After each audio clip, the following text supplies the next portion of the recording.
Since the making of episode 1, many of the men we're interested in, they've fled to Pakistan. Our main subject in this episode fled to Pakistan and he's yet to return. Literally, men from Telford might as well have chartered their own planes to Kashmir. But I'd like to say a thank you.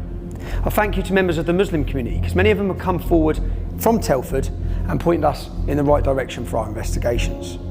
More and more people in Telford have come forward to tell us their stories and tell us what's really going on. We've connected local MP Lucy Allen, who's very strong on this issue. We've connected her to a victim who is trapped and is in need of help. Hopefully she's going to help her. Bearing in mind Telford Police have refused to meet me, we've been in contact with the National Crime Agency, the NCA, about the information that we've gathered. And there has been a frenzy of house attacks and car fire bombings.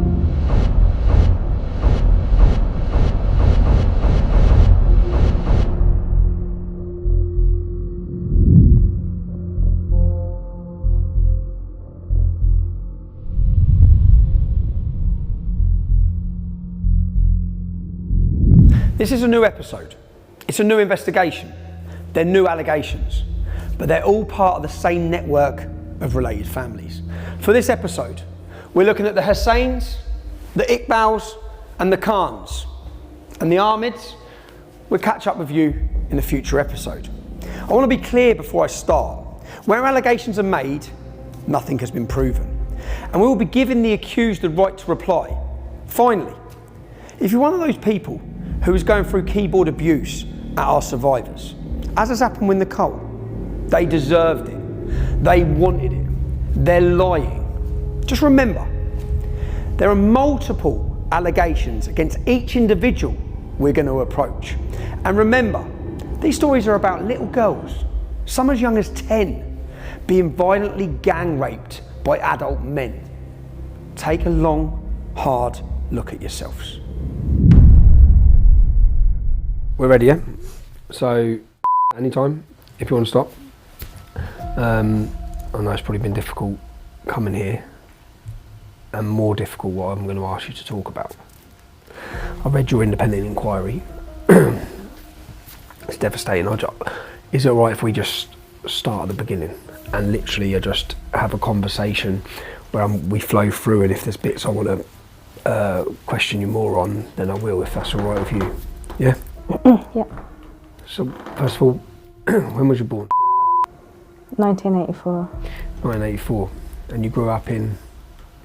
Telford. In Telford. And what was your childhood like? Had a good childhood until things started going wrong, probably around the age of 12. My dad was an alcoholic, and I was always his shadow. Wherever he went, I went. So I was always going to the pubs with him to look after him. And at which age did your abuse start? Well, the grooming started when I was about 14, but I didn't, it started going really bad when I was 15. Explain to me what grooming is. What's the process, so that people understand the process that happens to a young girl? They start taking you out in the cars, buying you things, not asking you for nothing, just being nice, saying that they, want to be your friend, your best friend. What sort of things they buy you? They start off with fags, alcohol, credit, then it'd be food, jewellery. After they know that they've got your trust and stuff, then that's when they start, they say that they're your boyfriend, make you feel that, you're loved and you're special. And then after a while, they start introducing you to other men. Can we talk about your first time that this started with you?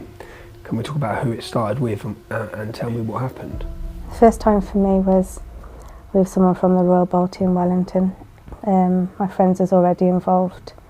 They was involved from the age of 12 and 13. One day, my friend asked me to go with her to the Royal Balti, as she was sleeping with a man there, the owner of the business. And who's that? Abdul Latif. And he's the owner of the Royal Balti? In Wellington. He owns Peppers in Trench as well. So how old was she? She was about 12. And she was having sex, being raped by him? Yeah. She'd make me stand outside the door upstairs while she went in there with him. And she used to say to me, make out my mum's rang in like 5 minutes and say that I've got to go home quick. To get her out of there. So I used to make out, we've got to go, your mum's going mad. And then, so she didn't have to stay there for that long.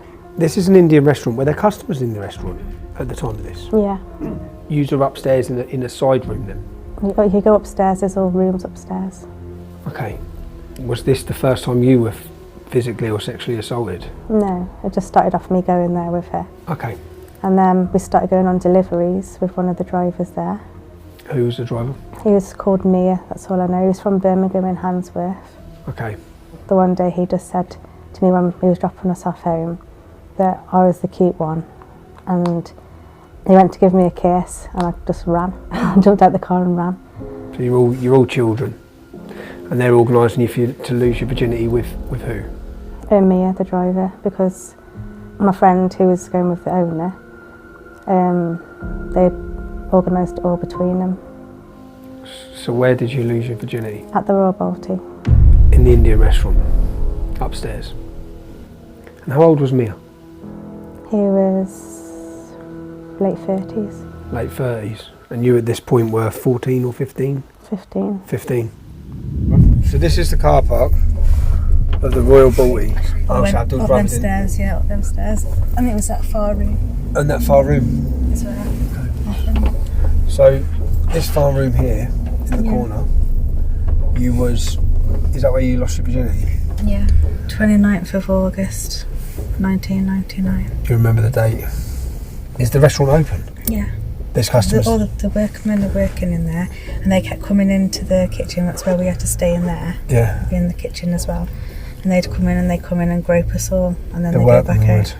They'd come in and touch you all up. Yeah. So there's kids in here being touched up, kids in here being raped, Yeah. and unsuspecting customers sitting out there having their Indian restaurant, having their food. Yeah. There was Abdul Latif, the owner. Yeah. One of the drivers. Where was Abdul Latif from? They're all from Birmingham. They're all from Birmingham. They just used to drive down. They used to drive down to this restaurant, and then they'd have all the local young girls, English girls, they'd be raping them in here. Yeah. Abdul Latif, Mia. How old was Abdul?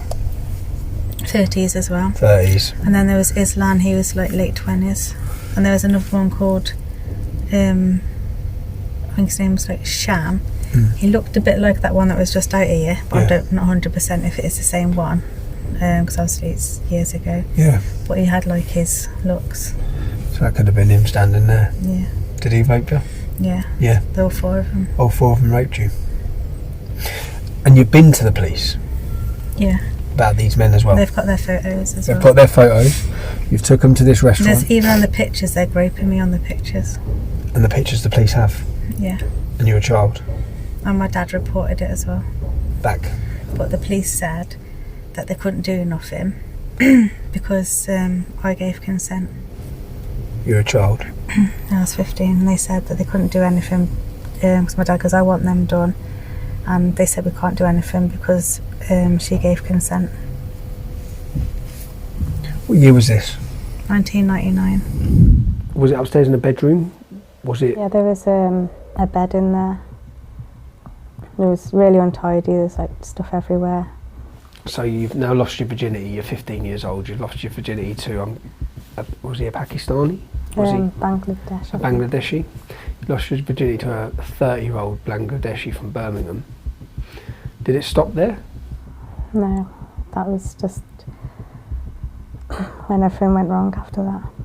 Going to school and my friend Lucy and her boyfriend at the time picked us up and I started getting to know him more.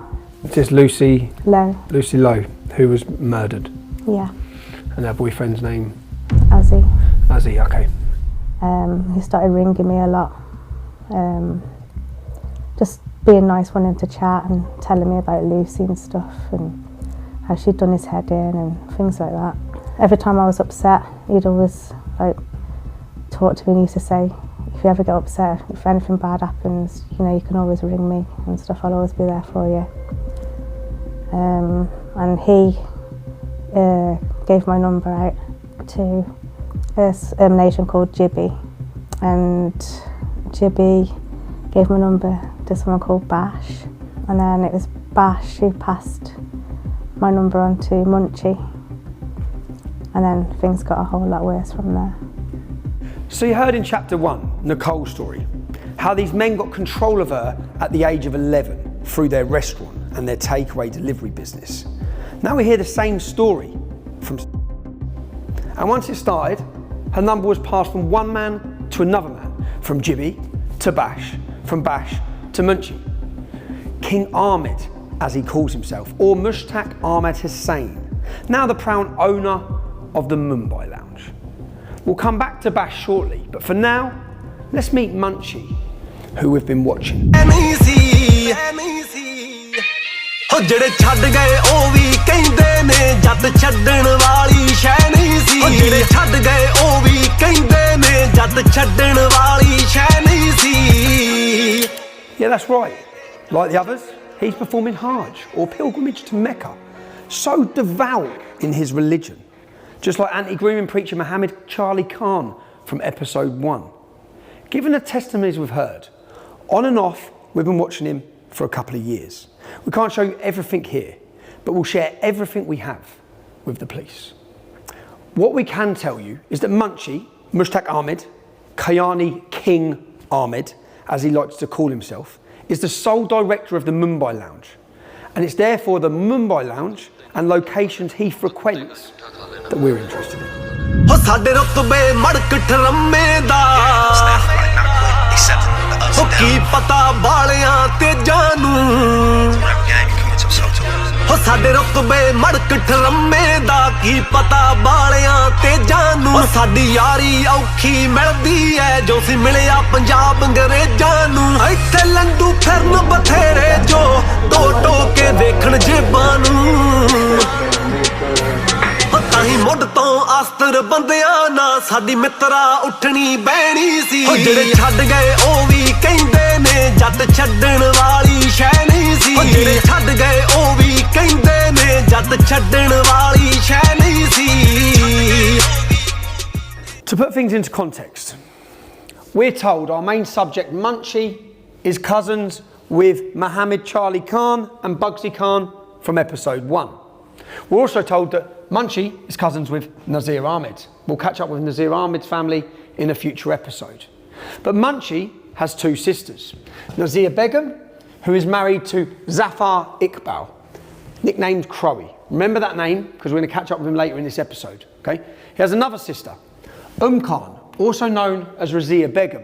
Now Razia Begum is married to Muhammad Charlie Khan from episode 1. You can see how intertwined these families are. Who's Munchie? Mushtaq Ahmed. Talk me through what happened when you first met him and how things developed with him.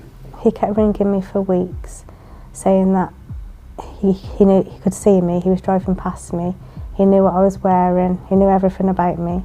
So I started getting paranoid, looking around the streets thinking, who's this man? You know, how does he know me? Then he just kept sending me all nice text messages and like love poems and stuff, and you know, when you get them, just get them me to you teddy bear pictures.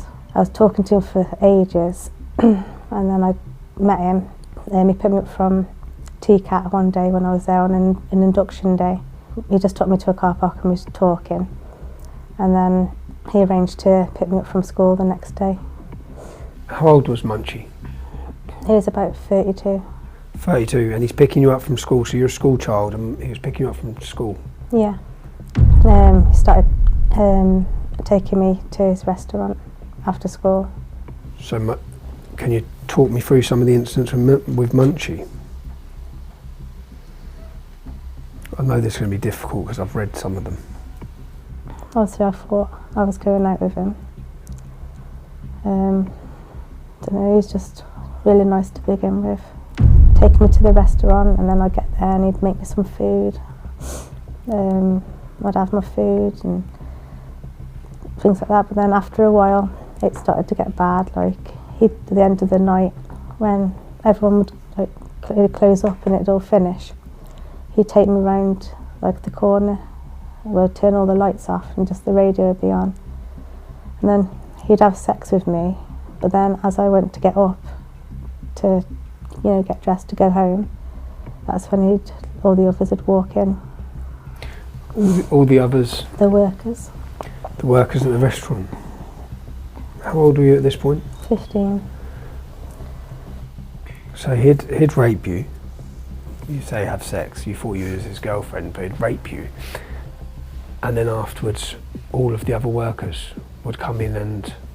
Yeah, because I'd be fighting, and then he'd be laughing. He'd like be trying to pin me down, and I wouldn't give in.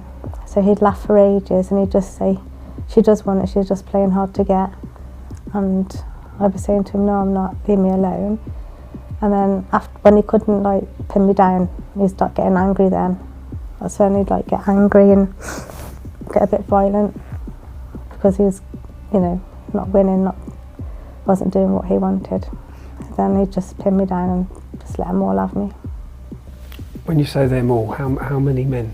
About 5 or 6. So he'd rape you and then he'd hold you down whilst 5 or 6 other men who work at his restaurant would rape you. Do you know any of those other men were? Yeah. His brother-in-law. His brother-in-law? Who's his brother-in-law? He goes by the name of Crowy or Cobra. So Munchie is raping you with his brother-in-law? Yeah. Together? He was like the main one. In these incidents, did they say anything to you? What sort of... Did they call you anything? Did they... I was always a slag and a whore. Did they ever use any of their own language regularly? Yeah. All the time. It was like white trash and stuff like that. And white skin. They'd always use like words like chitty chumbry and yagora. What's chitty chumbry mean? I'm not too sure now, I can't remember. I think it's like... I'll look it up. They'd always call me names, like Munchie was the worst. Like after everything happened and he'd like made me sleep with them all, then I was a slag. He'd just start calling me names and I used to say to him, "You're the one that made me go with him. I didn't want to, so how am I a slag?" And he'd be like, "You loved it." That's all I'd get off him. I'll be there thinking, I'm never coming near these ever again. I really can't. I've got to stay away. I don't care. I'm going to have to run away. I'm going to have to get away from here. You know, and you just plan in your head, I've got to go. But then, like, the next day, you start getting all nice messages again and stuff. Munchie will be all like, "I love you, I'm sorry. Thank you for doing that for me. Now I know you love me."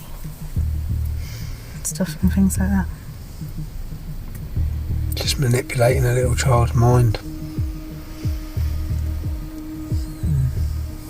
Or it'd be like, they mention like another Asian name and say, "Oh, their girlfriend does that for them." So sometimes when this was happening to you upstairs, would you say there's been customers It wasn't down? upstairs, it was in the actual restaurant. This happened where in the the restaurant? tables on the floor. On the floor of the restaurant? Yeah. This was when they'd all gone. When they'd all gone? Yeah. So when they'd all gone, they'd get you in the restaurant? You'd lock all up. So you've heard allegations that Munchie, a man in his 30s, got hold of the phone number of a 15-year-old schoolgirl, harassed her, groomed her by sending her teddy bears and getting her to believe she was his girlfriend. And then he raped her. He let all the other restaurant workers rape her.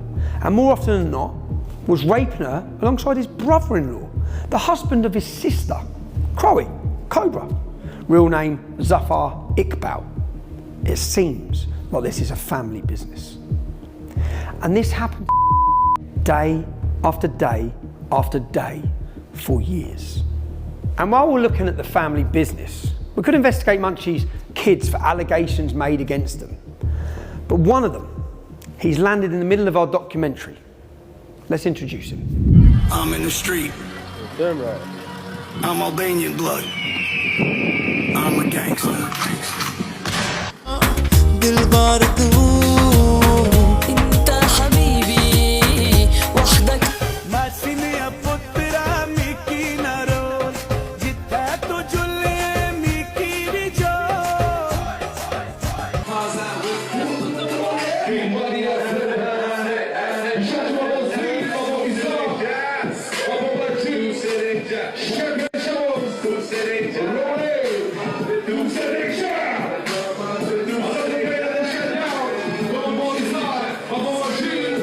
My McQueen's and that, bro. All ready up, steady up, yeah? ਛੱਡ ਗਏ ਉਹ ਵੀ ਕਹਿੰਦੇ ਨੇ ਜੱਟ ਛੱਡਣ ਵਾਲੀ ਸ਼ੈ ਨਹੀਂ ਸੀ ਜਿਹੜੇ ਛੱਡ ਗਏ ਉਹ ਵੀ ਕਹਿੰਦੇ ਨੇ ਜੱਟ ਛੱਡਣ ਵਾਲੀ ਸ਼ੈ ਨਹੀਂ ਸੀ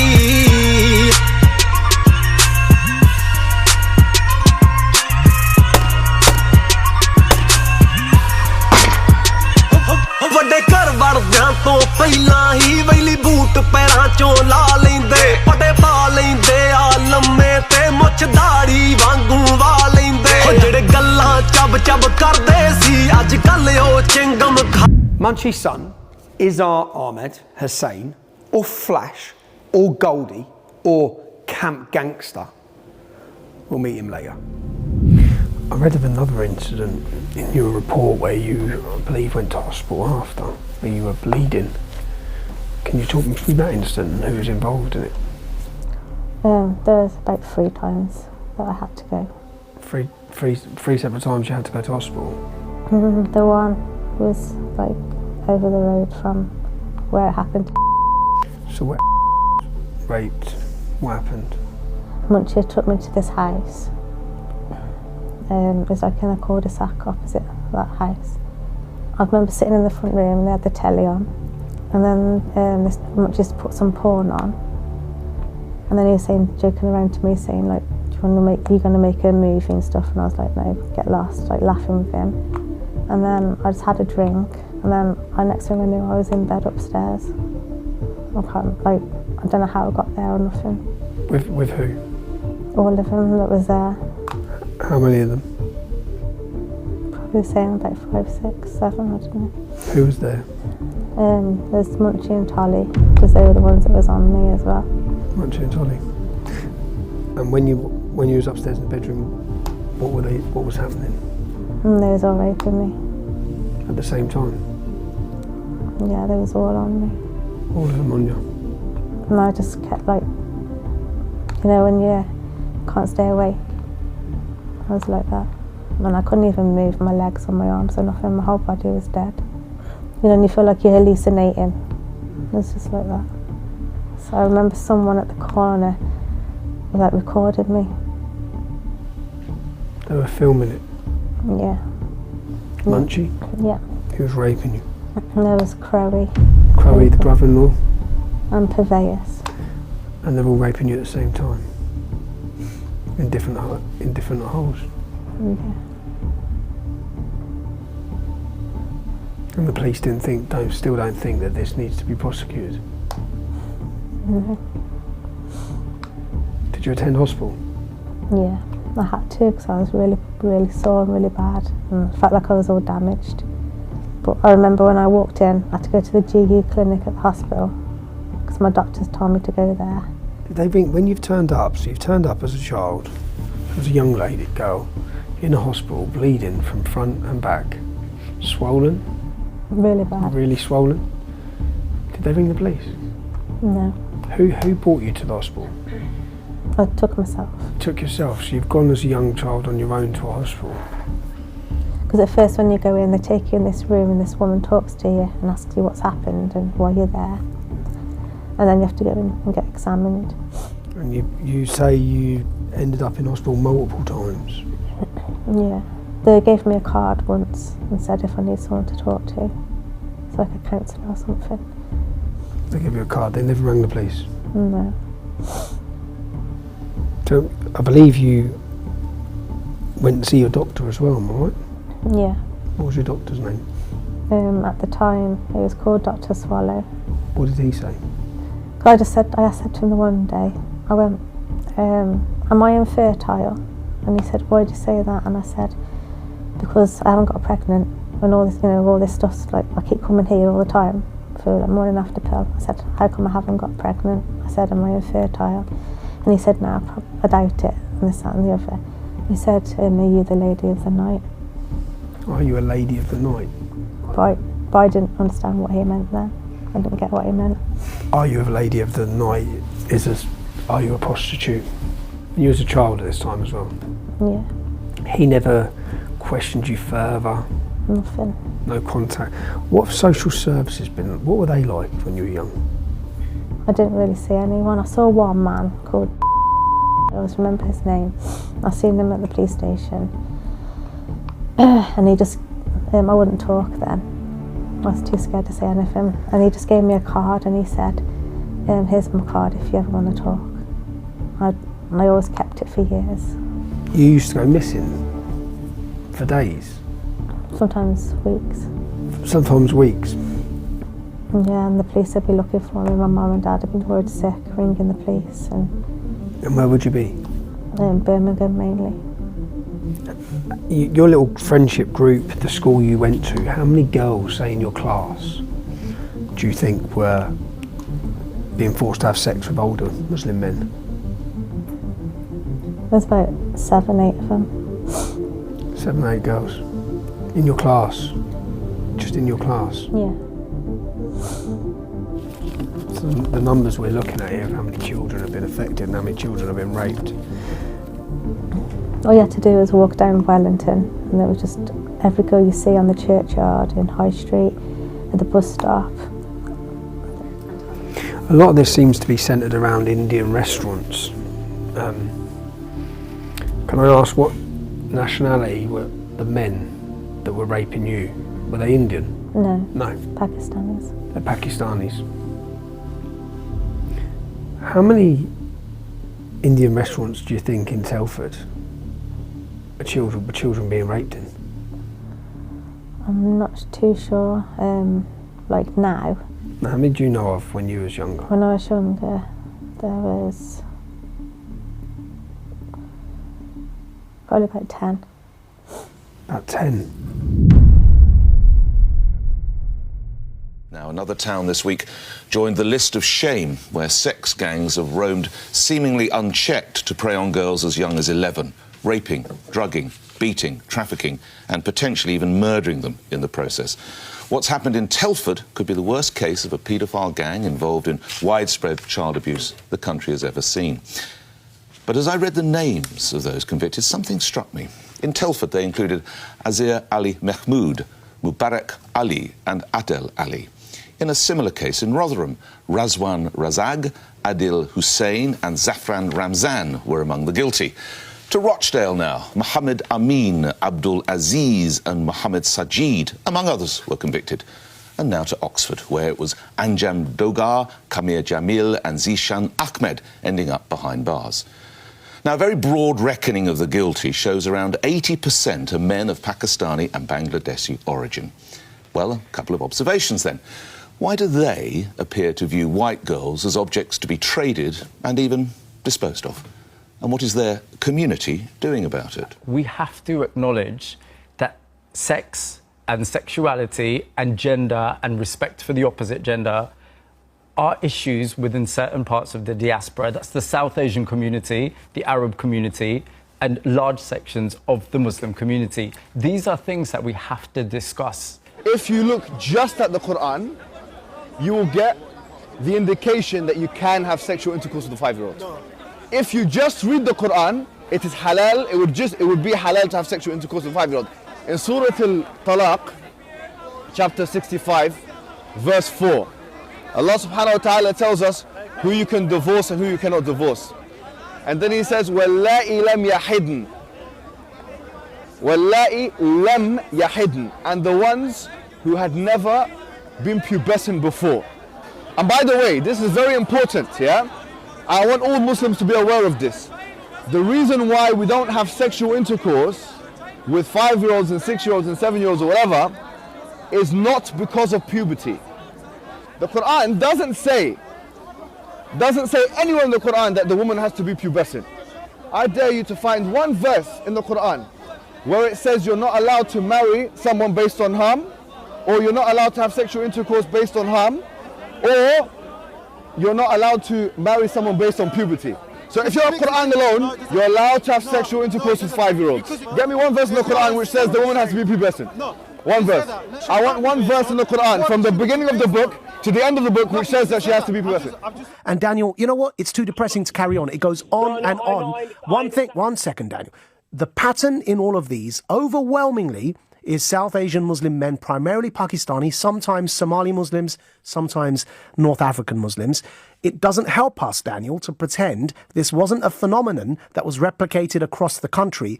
What I would advise you said you're a South Asian Muslim man, therefore your name probably is Daniel or something other than Daniel.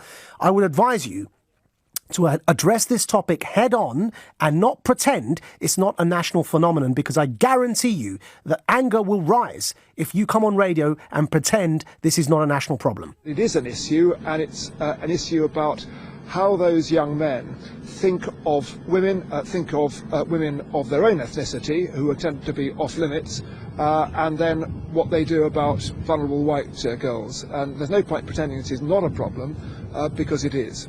We need a proper, thorough investigation by the police, gathering together all the information about all these cases in different parts of the country to see whether there are patterns and networks that need to be addressed in order to stop this crime. I don't think that we can make that jump necessarily to it being a cultural problem. Yes, Keith Vass MP doesn't think we can jump to the conclusion that this industrial scale rape and gang rape of little white girls is a cultural problem.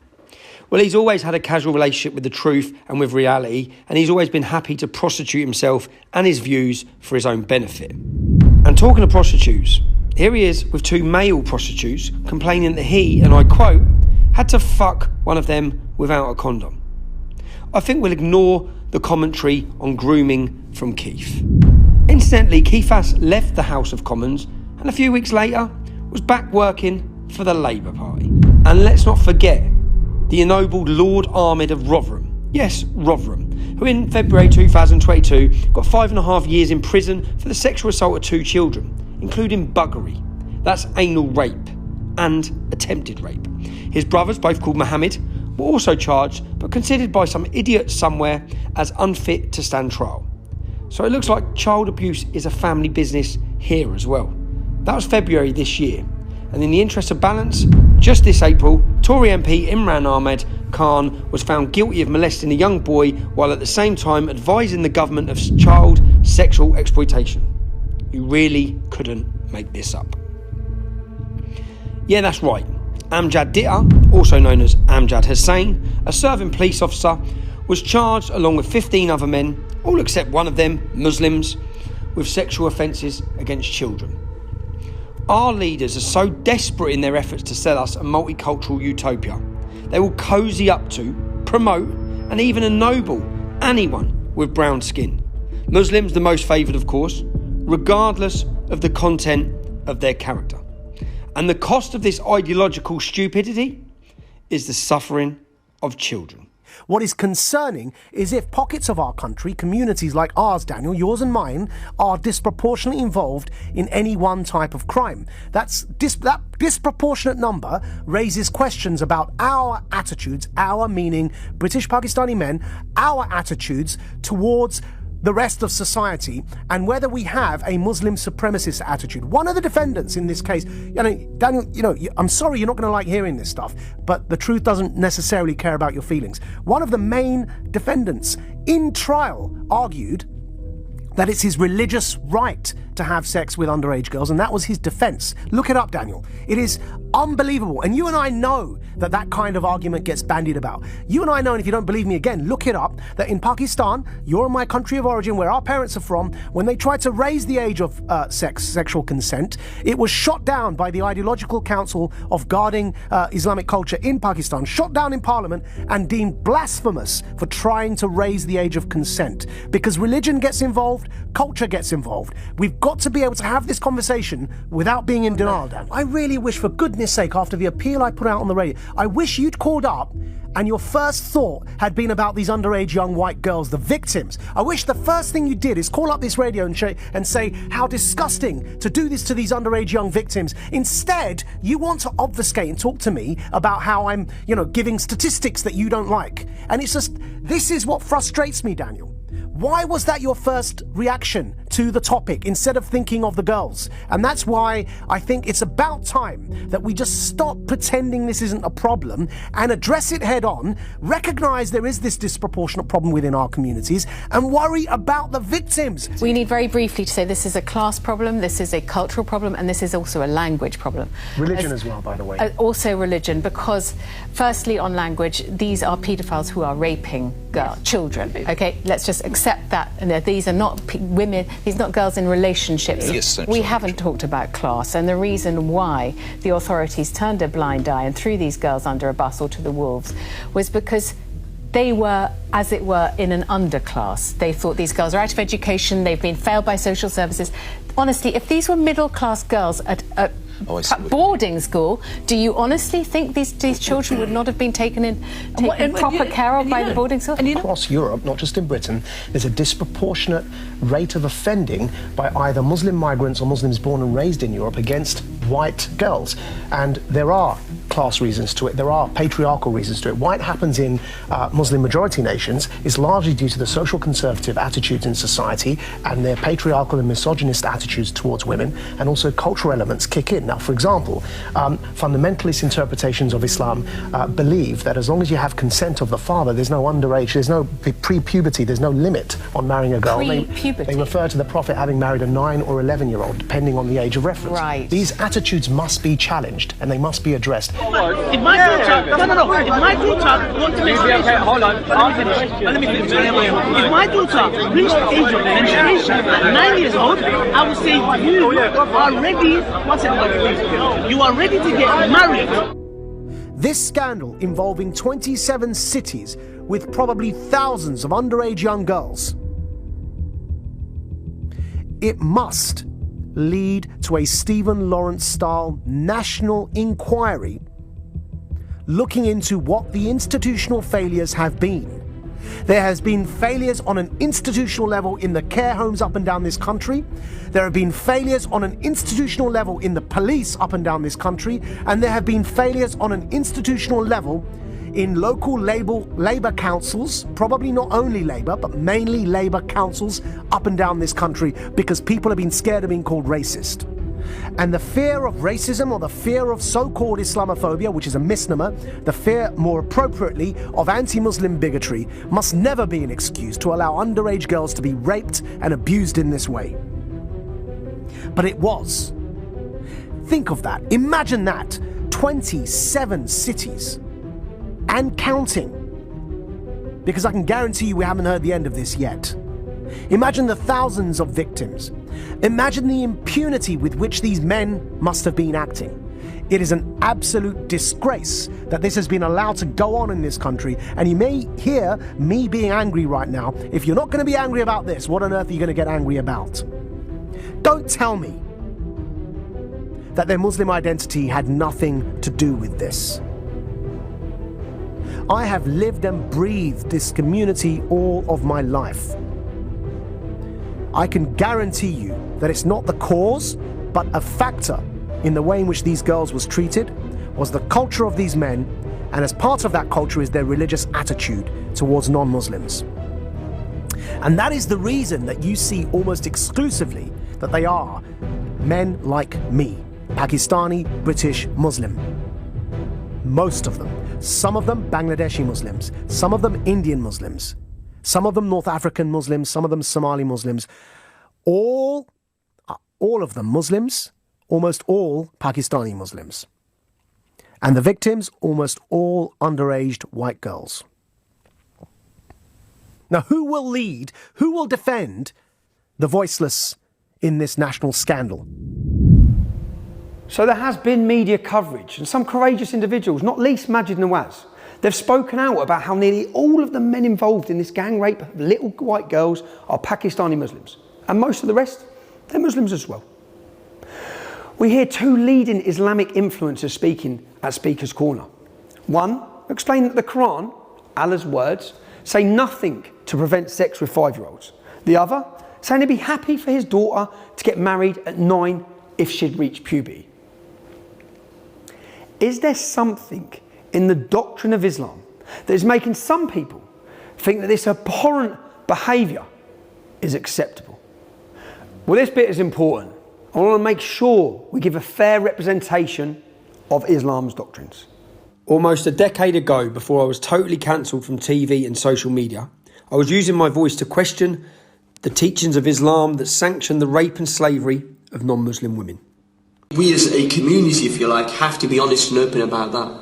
We've all got a duty to tackle child abuse. But the difference is You're a heroic moderate for saying it. I'm a far-right hooligan. Anne Cryer tried but failed to get her local mosque to talk to suspects' families. I went to a friend of mine who was a local councillor and he happened to be a Muslim and therefore he was able to represent me to the elders because I thought it was a good move to try to get those elders involved. Yeah, it was a good move. And I hoped that I would be able to persuade the elders to go knocking on doors and say to them, this behaviour is un-Islamic and I want it to stop because I'm going to tell the whole community about you and what you're doing if you don't. Now, they weren't prepared to do that. There is a possibility for me that this is linked to Islam. Maybe it's not, but maybe it is. When you have in the Quran... How can you say it's linked to Islam? Because on what basis? What's your evidence? Okay, the Quran, you can take sexual slaves. You can take sexual slaves. Whatever outside of your four wives... That you can take non-Muslim women as sexual slaves. Okay. I don't think you could find it. It is nice to see you reading the Quran, though, I have to say. It's obviously not making a difference, is it? Because you're still distorting it. No, I'm not distorting. I'm reading it. If you fear that you not deal justly with the orphan girls, then marry those that please you of other women, 2, 3 or 4.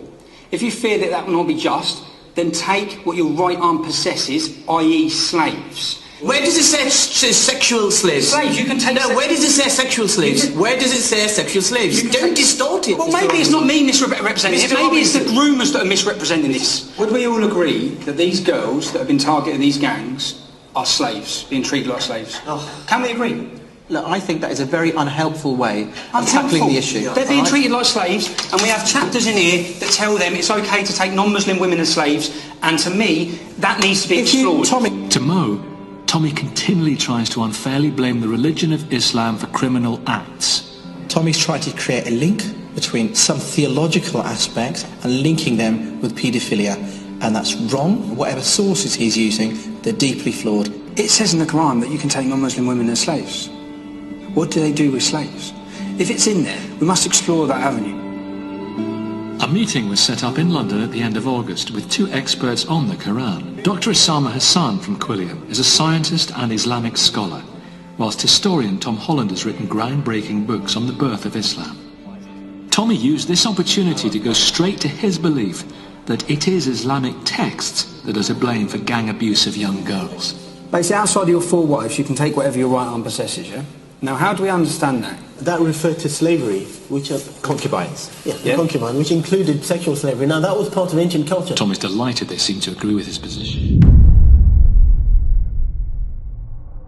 تلك آيات الله نتلوها عليك بالحق وإنك لمن المرسلين.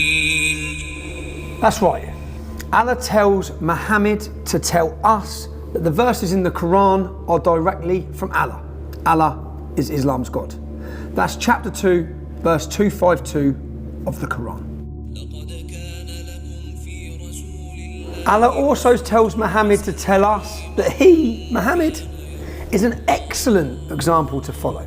Some translations say good, some say perfect, some say the best. That's Surah 33:21. Allah tells Muhammad to tell us that he, Muhammad, and I'm quoting him here, is of great moral character, or a man of outstanding character, sublime, exalted, highest, noblest, depending on which translation you prefer. That's Surah 68:4. And finally, and importantly,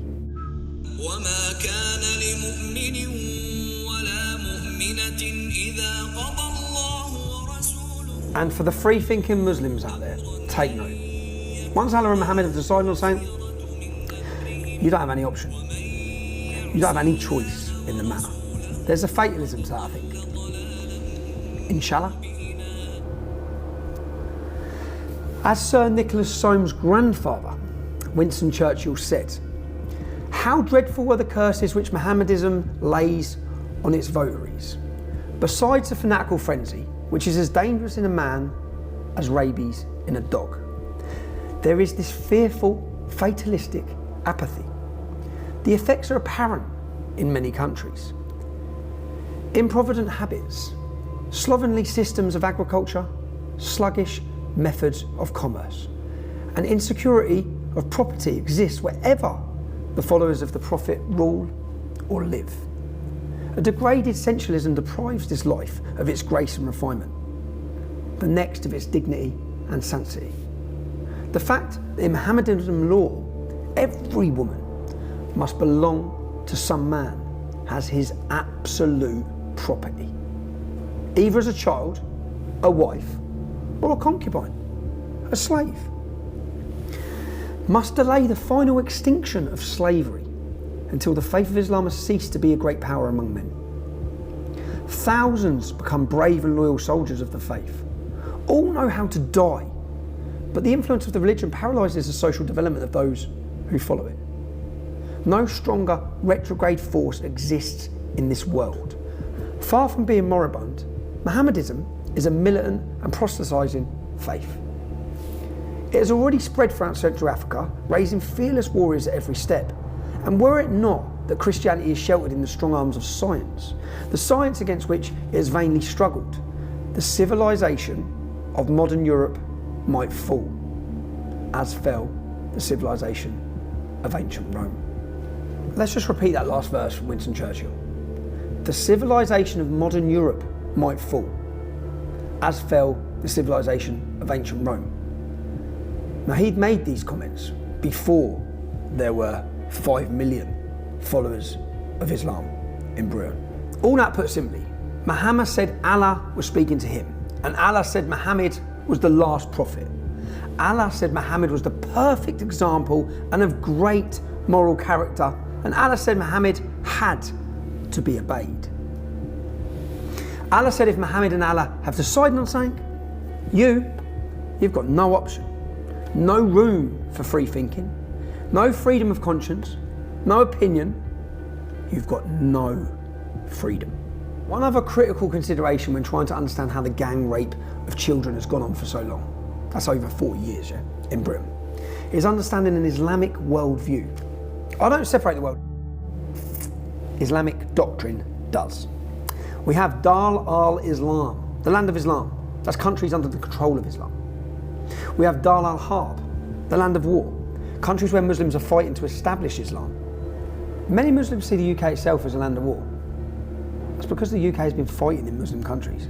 Think of our foreign policy: Iraq, Afghanistan, Syria. And in this case, the taking of sexual slaves from the enemy, whether it be white girls in the UK or Yazidi girls in Iraq, it's a right. It's Malak al-Yamin. These girls are what Islam refers to as their right-hand possessions. There's many verses in this book. Pick it up, read it. There are many verses in this book which legitimise, which sanction, which give permission for Muslim men to take non-Muslim women as sexual slaves. For time's sakes, I'm just going to look at two. Quran 4:24. Also forbidden are women already married, except those slaves who your right hand possesses. It's outside of your four wives. You can take non-Muslim women as sexual slaves. That's what it says in the Quran. Quran 23:6. Successful believers are those who guard their chastity. And I quote from verse 6, except from their wives or the slaves that their right hand possess. For then they are free from blame. Free from blame. They can take slave women, have sex with them outside of their wives, and they are free from blame. So says Muhammad, the perfect moral compass for the Muslim world, who's instructed by God. Okay?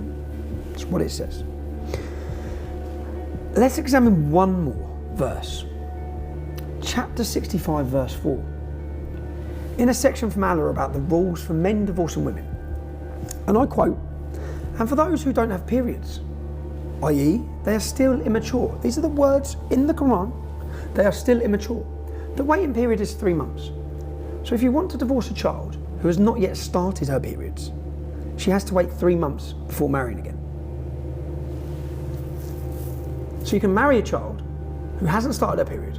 I don't know what you're doing during your marriage to this child, but then you might fall out with her or something, or decide to divorce her, and you have to wait 3 months.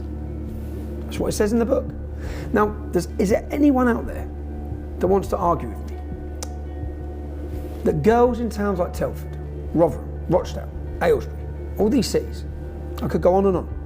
Does anyone want to argue with me that these English girls have not been taken as slaves, sexual slaves, by Muslim men?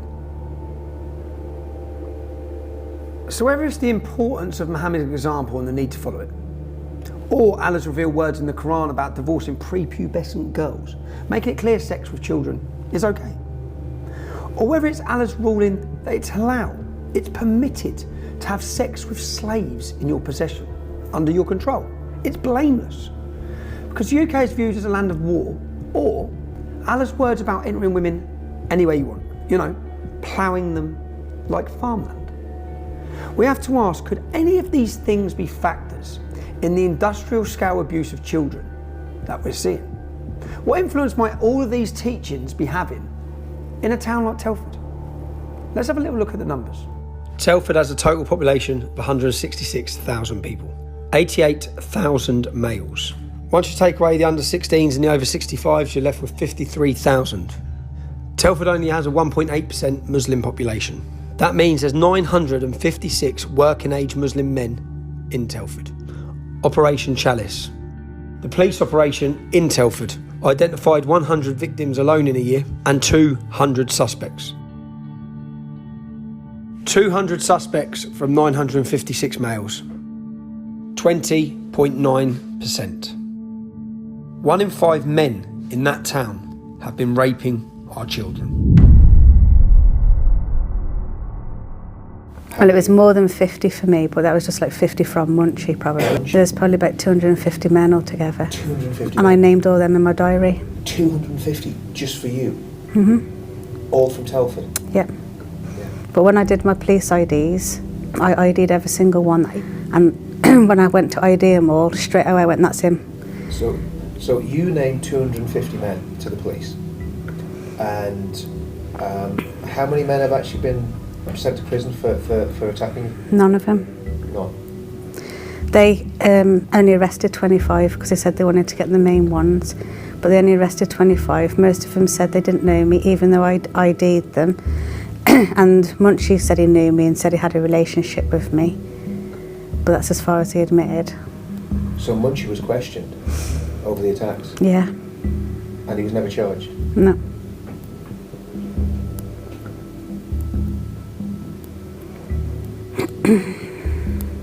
Because they said it was going to be my word over theirs, and I was on my own. I did have one witness. He was a man who witnessed what Jibby and Bash and Majid and that did to me in that flat, because he witnessed, he was living there, he heard me screaming, he heard me crying, and he saw me coming down in a mess, and he heard me like screaming for help and crying. And so he wrote a statement for me saying that he did witness all that. Was he a Pakistani man? He was a white man. So he was willing to go to court for me, but then nothing went. That's another house we was talked to by Bash. There's another house just literally around the corner again. Yeah, it's right opposite the shop. And Bash took you here for the same thing. Sex with lots of men. Yeah, he bought alcohol. Bash would buy the alcohol. The food, saying it was a party. And the party would be you and me. Just you. Me. And other men. So Bash would organise a party in this house. Yeah. Where's the women in this house? There was no one there. There's no women. I think it's when they send them back to Pakistan. Yeah. Then they'd get you round as a kid. Because when I went upstairs to the toilet, I could see like a kid's room with all kids' stuff. But none of them There's there. all baby stuff everywhere. They'd bring you in the house. And how many men would visit the house in the night? Probably about 7, 8. You'd be forced to. Yeah. Sleep with them. And Bash organised this. Yeah. And who's Bash? He's Munchie's. He was Munchie's best mate. Munchie's best mate. Okay. He was like one of the first ones. For you. Yeah, and it was him and Jibby that I spoke about in the flats in Dot Hill. Okay. Right, go next one, Mark. Yeah. Next one, please, Mark. They said that even though CPS said that it would be, they decided not to pursue it because it was me on my own against all of them, and they didn't think I'd be able to cope, and they didn't think that, you know, there would be enough evidence because it was past rather than anything new. It was all past evidence. So they said that they didn't think I'd handle court on my own. But all I know is on the night of the fire, I was at home and I had an argument with my dad, and he had taken my mobile phone off me. But Bash had already given me a secret phone and said, keep that in case your dad ever gets your phone. And I had a big argument with my dad and I was crying, and I rang Lucy and asked if I could go and sleep there, and she said yeah. And I'd spoke to them. I can't remember if Bash rang me or I rang them.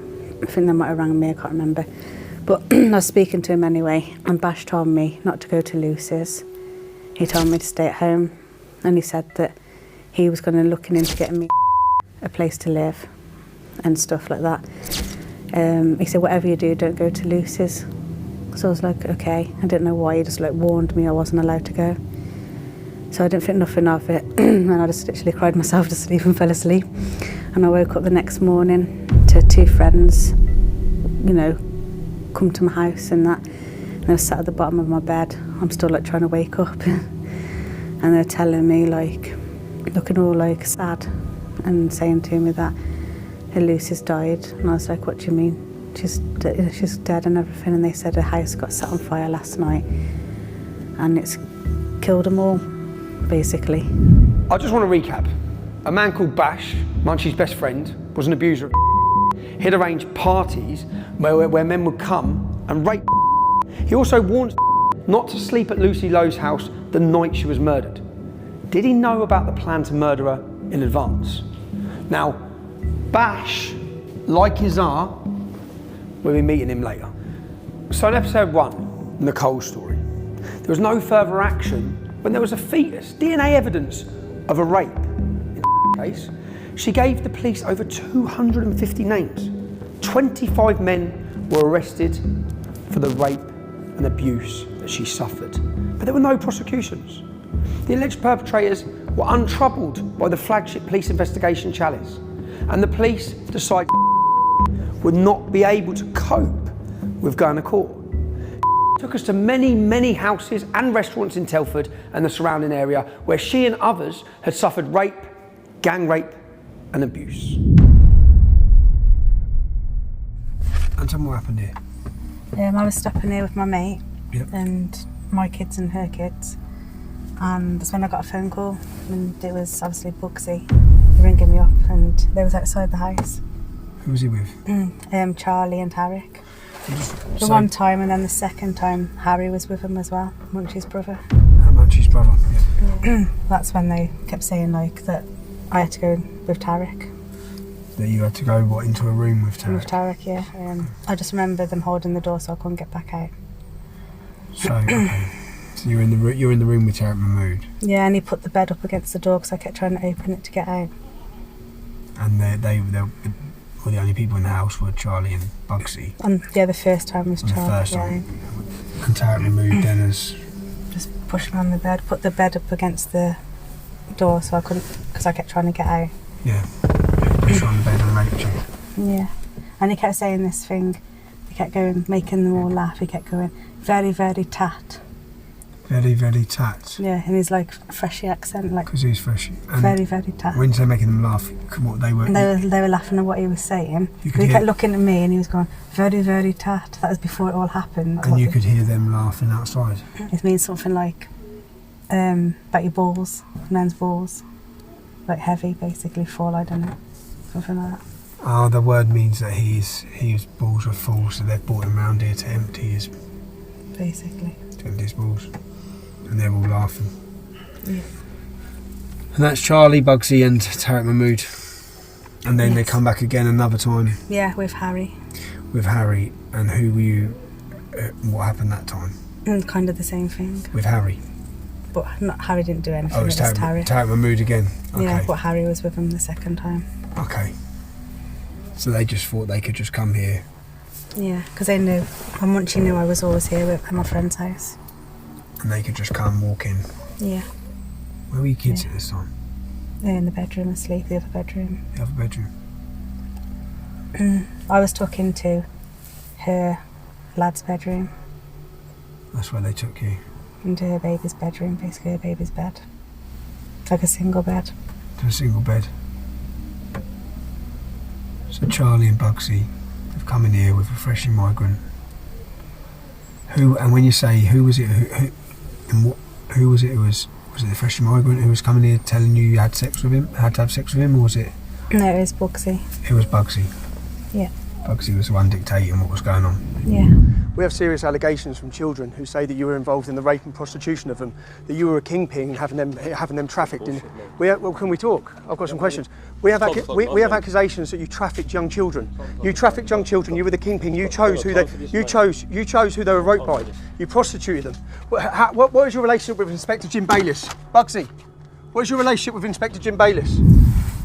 When you say freshie, is that how long? Do you know how long he's been here? He had not long been in the country. When this was going on, he had not long been in the country. They brought him round to empty his balls. Okay. Right. And okay, thank you. So you remember Bugsy, aka Gulfraz Khan, and Mohammed Charlie Khan from episode 1, and their alleged role in drug dealing and the pimping of Nicole at the age of 11 through to 16, from 2010 to 2015. Well, here we've heard that they were busy doing the same thing, selling young girls for money a decade earlier, taking freshies, as they're called, recently arrived migrants, to empty their balls with a white English child.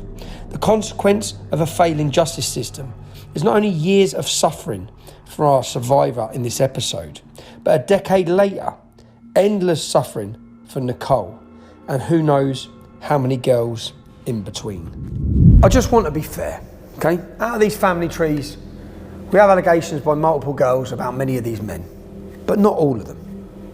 So I'm just going to go through and show us which men in these family trees we have allegations against that they are rapists.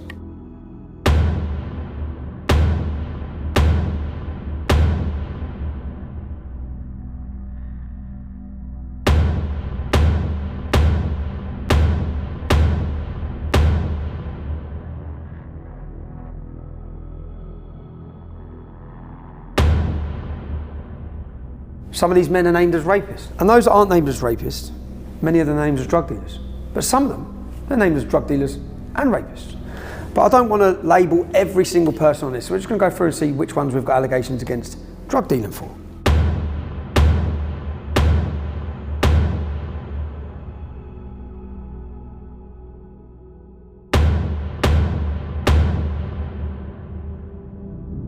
So the courageous survivors know where they were abused. They know the houses, they know the businesses, they know where they were raped by gangs of men. The police are aware of which premises are being used to abuse and rape children. The council are aware. The media and the newspapers, they're fully aware. But the parents and the children of Telford, they may not be aware of what is happening to young children in some restaurants as they close, or upstairs, or while people are eating downstairs, or in the kitchen by the waiters in between serving customers.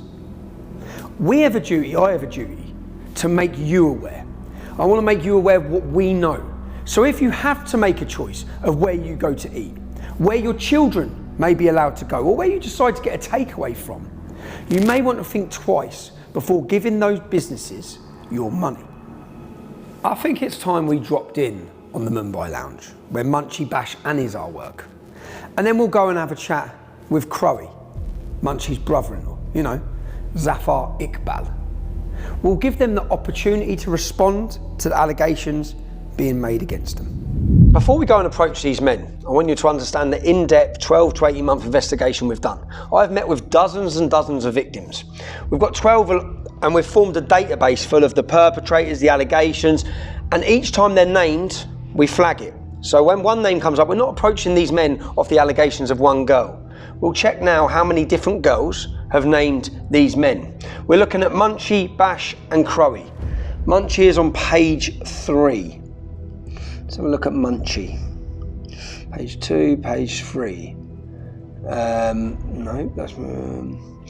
So Mushtaq Ahmed, Mushtaq Hussain, 1, 2, 3, 4, 5 different girls.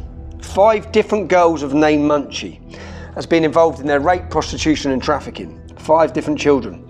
Bash is on page 4. Basharat Hussain, 1, 2, 3, 4 different girls named Bash. Crowie Zafar Iqbal is on page 7. See how many girls have named Crowie. Crowie, page 7. Zafar Iqbal, 1, 2, 3, 4. But let me just show you as we work our way through here. The alleged perpetrators. We're on episode 2. There's many more episodes to come, just so you can see and understand the level of the investigation that we have carried out and the amount. We have over 200 men who have been named in this investigation.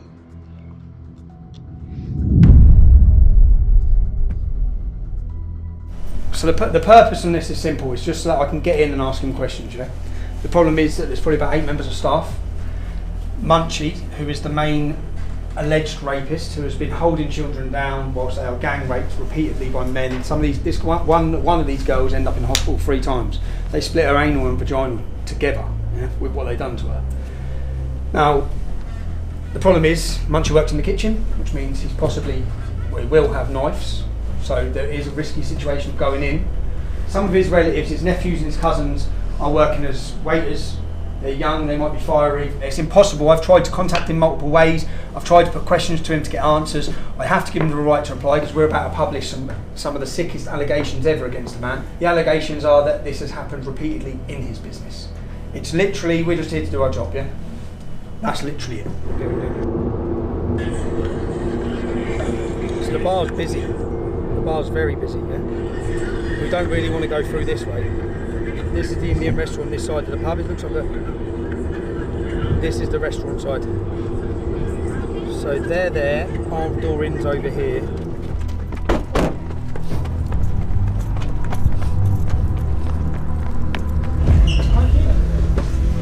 Hello, Munchie? Munchie? There you know, Munchie. Come on, lad. Go home, please. Come on, Munchie? Come on, lad. Right, so you got the camera ready? You got the camera ready? Yeah. Right, so this is Munchie's restaurant. We've come to ask him questions. He's probably fled to Pakistan with the rest. Is Bash in here? Right, Bash. How you doing?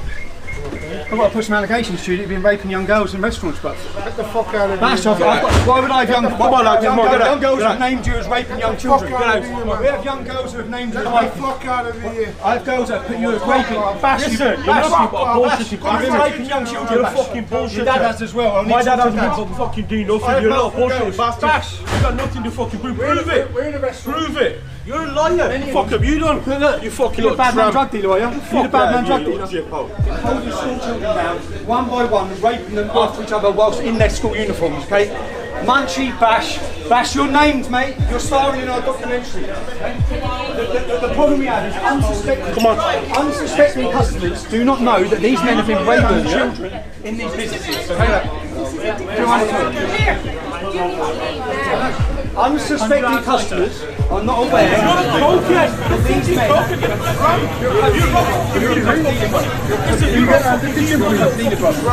Look at you. Unsuspecting customers.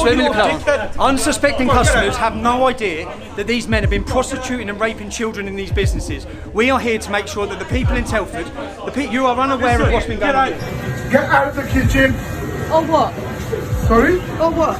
This is private area. Get out of the kitchen. We've come in here because multiple young girls have named these men as holding them on the floor. His dad holds children on the floor one by one, raped by every member of staff. Every member of staff. Every member of staff. I'm in front of you, your mum. Anyway, his dad. Your dad rapes little schoolgirls, bro. Your dad rapes little schoolgirls. Young men, young girls have been raped by these men. Mate, young girls. I'm not lying, bruv. Multiple young children. Yeah, what do you know, bruv? They've been holding children down their school uniforms and raping them. If you know You're standing up for them. You've got rapists working in this pub, lads. There's rapists working in that kitchen. Come on, let's go.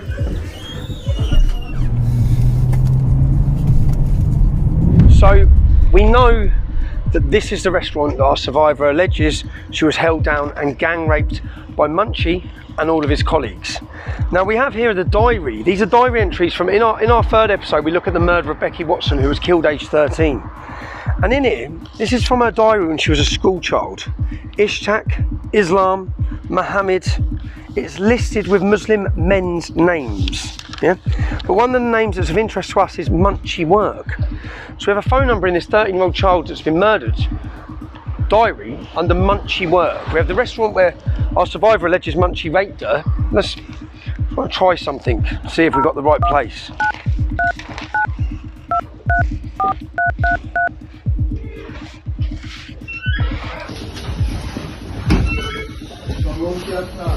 Hello mate, yeah, I just wanted to check that with you. So this is the place where you step down the step. This is the place that she describes in the story where she was held. On that floor there, she was held and gang raped. We've heard the allegations of Zafar Iqbal. Now Zafar Iqbal, where do we have to go? We heard the allegations that whilst Munchie was raping her here, Zafar Iqbal was involved, which is Crowe, Munchie's brother-in-law. Where do we have to go to find Crowe? Literally, this is his family business here. Now, you see this high street. Who would have thought on a sleepy little market town called Wem, that within two businesses where we have allegations that young children have been held down and gang raped by the men involved in these businesses. This is his restaurant here. This is his family restaurant. So we'll go and see what they've got to say. Right lads, how are you? Okay. Yeah, not bad. Crowe. Crowe. Crowe, mate, Crowe. Huh? Crowe. Crowe. Chef. Chef. Crowe. He's been raping children, mate. I want to speak to him about it. Right, yeah. You want to go out? Right, we'll leave. Hello, mate. Is Crowe here? Who? Crowe. Crowley. Crowe. Who's that? Now, Zafar Iqbal. We'll leave, mate. Crowe. Not here. The nickname Crowe. So, not here, no? No.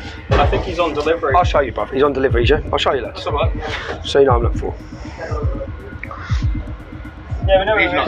You know who he is. Yeah, I also know who you are. Yeah, I know. Yeah. But you know who he is, yeah? Yeah. And it's his place, his family's place, yeah? Yeah. It's his family's place. Yeah. I'll just come to ask him some questions, lads, because I'll tell you what it is.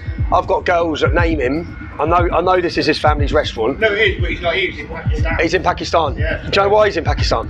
Huh? Do you know why he's in? Family death. How long has he been there? He went yesterday. He went yesterday? Yeah. It's pretty good timing, though. Because just tell him when he's back, we have allegations that he's been raping children, and we need to question him about it. Yeah? Yeah. Yeah, he went yesterday. Yeah. Do you know that? What do you think, mate? Can I ask you? If you're a member of staff here... If you're going to ask me, yeah, I think you're racist. You think I'm racist? I think you're racist. Okay, I am asking you. Have you got proof? Can you show me proof? I've got 4 different girls who don't know each other. Okay. Who have all given me his name. Have all told me, you know him, who all told me the stories. Yeah. They don't know each other, bro. Yeah. Okay. So I've sat them down, spent 18 months. They have all, do you know what they done? Do you know what they done? Yeah. They held the girl down, she's 15. Yeah. And 7 of them, they breached her anal to her vagina. She couldn't walk for a week. Yeah? So when you hear that story, I don't care what you think about me, if I'm honest, yeah? But what do you think of him if 4 different girls are saying that? Well, I think the story itself is bad. Oh, it's bad? Yeah, if that was to happen. Is it as bad as racism? Yes. It is, okay, so. Yeah. Okay, we're getting somewhere. How am I racist? What have I said that's racist? Well, I want to see proof for what you're doing. Okay, but no, let's forget. Okay, you will see proof. I don't think you coming in here is like. If you've got that case, right? You've got those allegations. Take it to court. I'm not a police officer, and the police don't take them to court because they have police that work for them, this gang, yeah? They have police on their payroll. Now, do you think it's right, if there are those allegations against this man, do you think it's right that some 14-year-old girls might be coming in here for food? Yeah, but I don't believe your story. You don't believe it? I don't believe it. Do you believe the girls? I haven't spoken to them. No, okay, but you're going to see story of 4 girls. Do you think these 4 girls just make it up? Well, I'm telling you there's 4 girls. I'm telling you. So you're going to see it on a film. You're telling me a story. You know, you're going to see on a film 4 girls. Gang lads. Come on. Gang lads.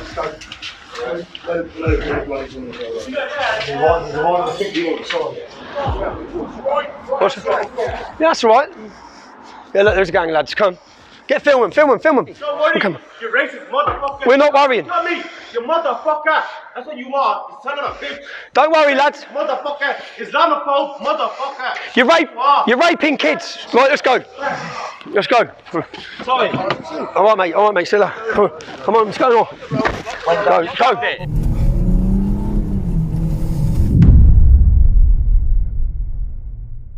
I'm back in Telford.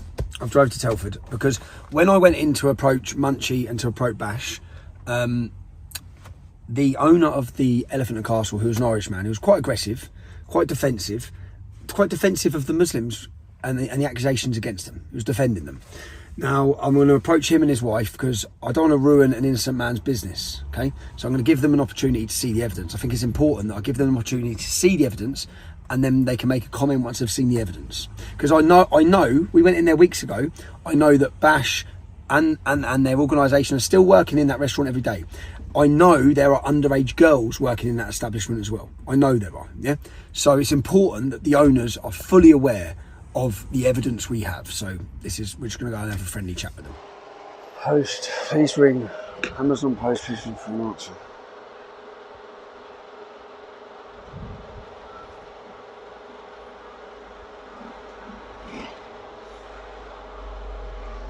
I'm asking if you want this. Yep. Yeah, I am. Yeah, they are. Yeah. I've just been over to Ireland looking for you. You've just what? I've just been over to Ireland looking for you. Well, don't go over to Ireland looking for me. I'm downstairs, mate. I'm outside your pub. Come out. I'll talk to you. Man, you could have fucking rang me and told me you're coming, couldn't you? I'm here, mate. I'm here. Yeah.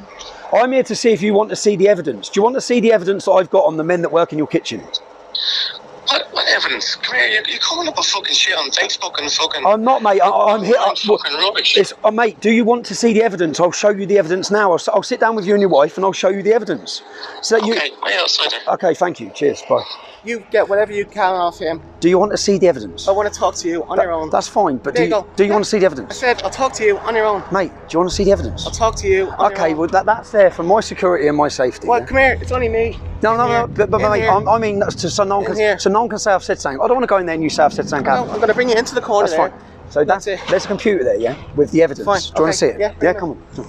Mate, I don't believe you're an innocent man running a business. My name's Stephen. It is Stephen, Stephen Lennon. Yeah. Fucking give you Tommy over some shit to me. Yeah. I fucking had to deal with fucking immigration shit, like you probably had to. Don't be coming over here giving you all your fucking big I am. What are you talking about? Fucking British fucking shit. What are you talking about? I'm here to talk about men who have raped children, bro. Yeah?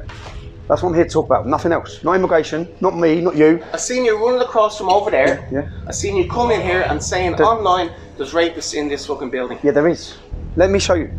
No, but come here. You've tried to ruin my business. I haven't tried to ruin your business. You fucking have. You put this online. I've seen it already. Mate, there's a film I've going had people put this out to me. There's a film. Show me already. I've seen it. You don't use this place as a tool for fucking your propaganda. Propaganda? Do you not think this fucking white fella's fucking rape? Oh, okay then. That's okay. So it's okay that... No, I never said it's okay. No. As an Irish fella, I'm very upset with you. Do you know what I mean? As an Irish immigrant, how you treat people. How I treat people? How we have been treated over the years. How I treat people? Yeah. You have a man in your kitchen that holds down children and rapes them, bruv. Don't talk to me about how I treat people. I'm trying... You've got young girls working in your premises. Yeah. Young girls. And you're more bothered about white people rape girls as well. Sort yourself out. You've got Muslim men in there who gang rape kids, bruv. Yeah? And you've got young girls in that premises. I'm here to give you an opportunity to save the young girls. Is this your thing, yeah? No, so the attitude you've come out with, you have been made aware of allegations of rape against children, and you come out going on about immigration and Ireland. What fucking planet are you on? You're embarrassing. No, you need to get your wife down here so she could, as a woman, because you obviously ain't got no brain in your head, let the woman see the evidence. I've got no brain. There's evidence. I've got no brain. Yeah, you've got... You know what? Mate, you're comparing white racists when you've got rapists working in your kitchen. You've got young girls in there. Do you want to protect rapists in my kitchen. You've got no rapists in your kitchen. Right, so you've seen it. Elephant and Castle is complicit. You are complicit. I'm offering you the opportunity and your wife to see evidence. I need to knock you the fuck out. Oh, do you want to see evidence? Do you want to see evidence? Do you want to see a video of a young girl who's been raped by them? Talking. No journalist. Do you want to see a video of a young girl I've being seen raped? it. I've seen it online. It's all online. You haven't seen it? I've seen it. It's You all have no online. idea, bruv. I've seen it. You haven't. You're an embarrassment to the Irish people. Episode 2, Elephant and Castle, complicit. Cheers, bruv. You had an opportunity, mate. You had an opportunity. You're an embarrassment. I tell you, I'm gonna family here. You're going to what? I'll tell you with my family. You had the opportunity to sit and watch evidence, yeah? You had the opportunity. I was about to show, I've got a video, you haven't seen it because it's not out. I've got a video of a young girl who... Out or not out? It's not out, bruv. It's not out? It goes out on the 7th of May. The video of me entering your business, the video of young girls who are 5 young girls, 5 different girls. In my business? No, listen to me. 5 different girls that named the men who work in your kitchen. 5 different girls. Do you know what he done? He held her down and one by one, every member of staff, yeah, in his previous premises, raped her on the floor. Yeah? It's got nothing to do with my politics, it's got nothing to do with Ireland, right? It's got to do with a little girl who was held down and gang raped by Bash, by Munchie. They're all named, yeah? And what I offered you, what I've come here to... you come up with their nicknames now. Where's their proper names a while ago? I know everyone their proper names. It's going to be in the film. Well, I've given you an opportunity and you should have got your wife down there. That was Mexico. You should have got your wife down there. Yeah? Did you have a nice time in Mexico? Clever, right? Just so we're aware, so this is the owner of this premises, yeah? We're lying, right? White men rape as well, right? He's got young girls. There are young girls, so this is why I have to do this film, right? Because there are young girls that are going to be in this premises. Those young girls are in this premises, right? And there are rapists working in his kitchen. And he doesn't care. And he doesn't care. Tommy. Yeah, go on, mate. I know I'm a good lad, bruv. I know I am. I know I am, mate. Mate, get your hand off me, bruv. Right, officer. I'm all right, mate. How are you? Yeah. These boys well just threatening me. How you doing? No, they haven't. It's all on camera, mate. It's all on camera. You just said you fucking wiped out my business. You're going to kill me. I said you've wiped out your own business. Don't say today. How you doing? So, I've come here. Sorry, just going to activate my body warm. That's fine, you can. Just let you know. So, I've made a film. Yeah. And there's a film coming out in Telford. Yeah. And in the film, we have multiple allegations against men that work in this kitchen. Okay.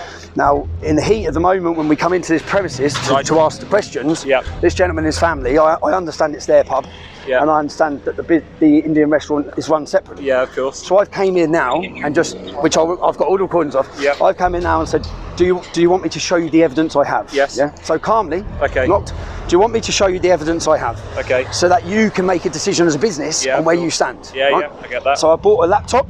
Right. I bought a film Yeah. so that he could see, or his wife could see. I Okay. should have got his wife because he's still drunk. Right. So that he could see the allegations that are about to be made, because I don't want to say it's the Elephant and Castle. Yeah, of course. When it's not the Elephant and Castle. Yeah, yeah. It's not him. It's not his wife. Yeah. That's all I come for. That's it. Okay. And he's come out going on about immigration, going on about my politics. I said, mate, I'm just here to show you. Yeah? Okay. I'm just working, bro. What's sort of where we're moving forward from here then? Are you, I'm going now, mate. That's done. I've got my footage. That's it, bro. All right. Cheers, mate. Cheers, mate. Mate, what you should have done, I'll just say one more time, what you should have done, bruv, what you should have done, right, as I said, I've just knocked here to show you evidence, yeah? You should have got your wife to sit down and see the evidence, because what I wanted to do in my film is actually separate the Elephant and Castle from the Mumbai Lounge, yeah? There's no Mumbai Lounge. What I come to show you was evidence. So to see if your wife wanted to see girls sitting down telling her I've seen it. It's no, all you online. haven't seen it, man. I've seen it. It's all online. No, it's a as I said to you, I've seen you walking in here. There's an hour and 20-minute film going out on the 7th of May. That's fantastic. I'm sure your boys would love to pay it. Well, you're in it now. Give you all the money. You're in it now. See you later. We don't have to worry about me ruining his business. He's just ruined his own business. I had hope that as the owner of an establishment that has young girls working there and serious allegations of rape that he's aware of, he'd wanted to see the evidence. I just went in to see the evidence. Do you know what I realised? He threatened to knock me out. And I realise now that his attitude and the way he acted and the way he was there is exactly the reason that this has gone unpunished for 30 years or 40 years. He would be one of the people shutting down the debate, shutting down the ability to discuss these gangs raping children. And he just tried to do that to me. So I'm surprised. I'm disappointed as well, because I'm not saying he's got anything to do with raping children. I'm not saying he's anything to do with these rape gangs. What I am saying is that he's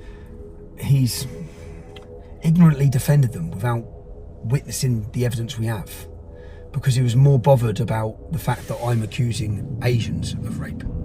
That's what he's bothered about. That was it. White people rape as well. That's his argument to the fact that he's got men in his kitchen, that we have 3, 4, 5 girls alleging the gang raping them. Yeah, I don't feel any guilt now about his restaurant or naming it, because he's done it, not me. So, hello. Just talk about motherfucking convenience to my pussy. What did you say? What did you say? Did you call me what? What did you say? So the only person I've rang, you've heard that, I'm a white motherfucker, death threats. The only person I've rang, yeah, no one's got my phone number. The only person I've rang is the phone number on the Elephant and Castle. So the owner of the Elephant and Castle, within 6 minutes, has given my number to Pakistani gangs, clearly, who are racially abusing me and threatening to kill me. Within 6 minutes. So he's more in, so not just, I've just realised, so I thought he messed up, yeah, but he's obviously heavily entwined, really linked with them. He must be, for those actions. Wow. Go on, I'm listening. Yeah. Alexander, as a family away, yeah? You think it's clever naming the mother of my kids? What's that got to do with anything? Oh, you know you're your fucking kids, are you? Yeah? You want to fucking play this? You can take your fucking kids, yeah? I'll tell you that, I promise you that. I'm gonna grab your kids and rape them, alright? So that you fucking feel, you motherfucker. Okay? But if you're playing it, I hope you're recording this and playing it. Keep on playing it, keep guessing who this cunt is. Alright? Because I'm gonna fuck your kids. I decided to reach out to a former police officer, a high-ranking former police officer, to ask him the questions, to try to understand what has gone on in Telford, why the police have failed to act, and why they continue to still fail to receive information I have in my possession that could help them bring criminals to justice. Thanks for meeting with me. You're welcome. I believe you're a retired police officer? Correct. What was your position within the police when you retired? When I retired, I was a Deputy Chief Constable. Okay, so I've spent the last 2 years, 18 months to 2 years, building evidence and a database of witness statements, covert recordings, surveillance of men who are alleged to have raped and prostitute children, trafficked them. There's been a lot of fire bombings.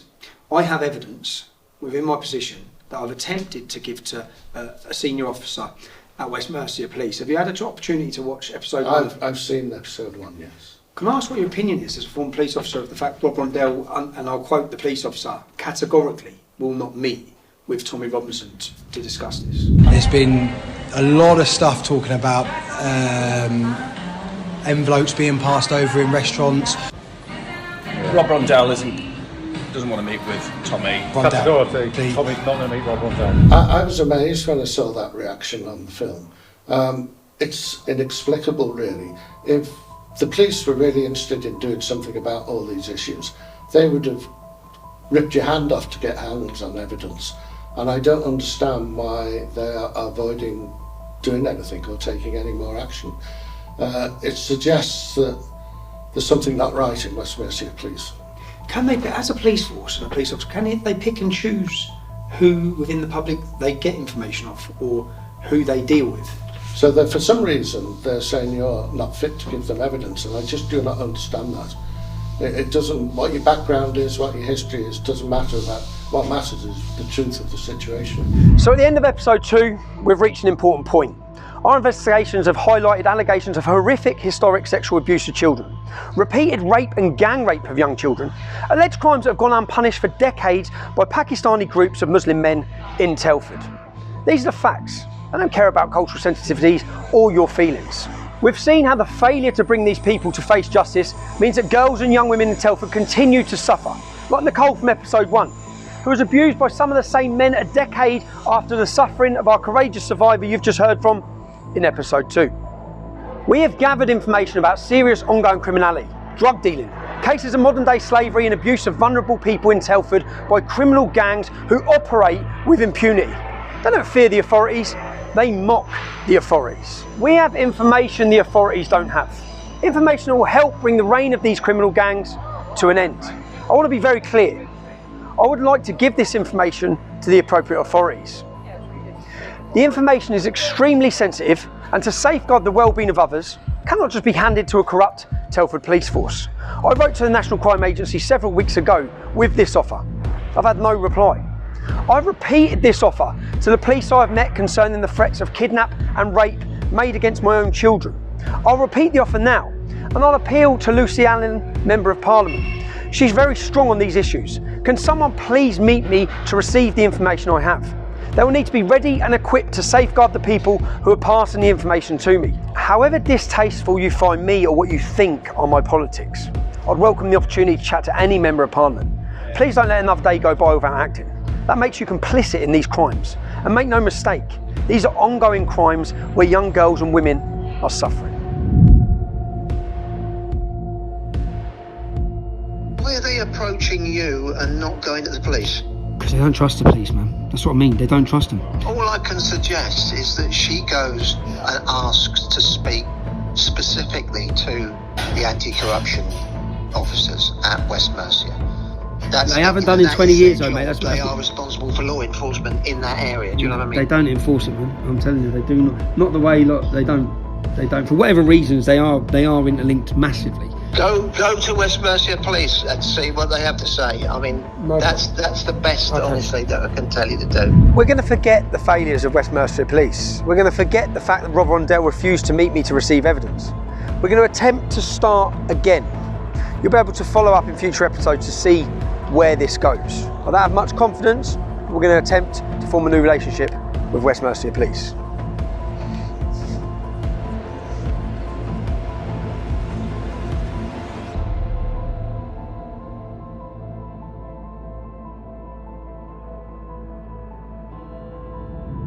Do you value the work we're doing? Do you value the content you've just seen? We can't do it without your support. I want you to become a member of our team, our production team. If you can support our work at Urban Scoop, you become a producer. You can sit and watch these films and know that you played your part. You helped us bring them down. You helped us highlight them. And better than that, you helped us save victims. Along the way, we help victims, we move them, we support them. We can't do it without your support. Everything costs money. The travel, the security, we need to be safe. We need to make sure our families are safe. If you can support our work, please log on, subscribe at Urban Scoop with a monthly donation so we know it's guaranteed each month so we can progress, get bigger and bigger and bring you better and better documentaries. Thank you.